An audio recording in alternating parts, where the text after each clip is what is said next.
Ce mercredi 22 mars, Jean Dujardin revient au cinéma avec Sur les chemins noirs, adaptation du roman homonyme de Sylvain Tesson.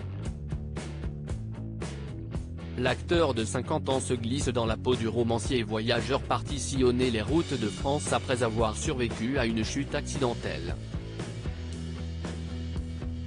Si est-il un fantasme, me barrer seul, vivre cette espèce d'introspection pendant 8 heures et recommencer le lendemain.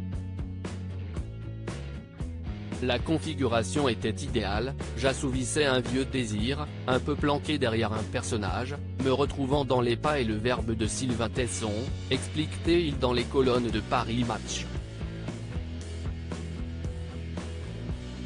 Un récit intime d'autant plus séduisant pour celui qui peut se vanter d'avoir une vie sociale très chargée. Jean Dujardin, noctambule ? Le meilleur ami de Gilles Lelouch ne pratique pas la langue de bois sur le sujet. Oui, il s'est levé le coude avec modération et saine, explique à nos confrères, j'ai eu mon lot de soirées où j'ai vu mes potes tomber, où je me suis moi-même vu tomber, mais jamais à base de coke. Quand je fais la fête et qu'il est 4 heures du matin, je rentre.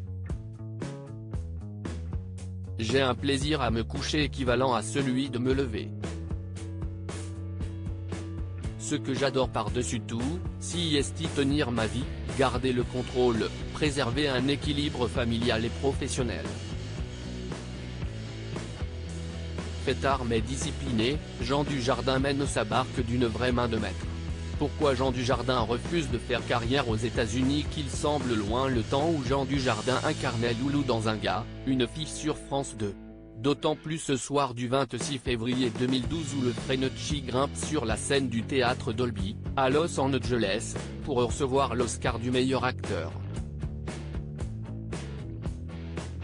Si Georges Valentin, son personnage dans The Artist, pouvait parler, il dirait « Putain, génial, merci, formidable », lançait-il, saisi par l'émotion, en recevant sa statuette des mains de Nathalie Portman.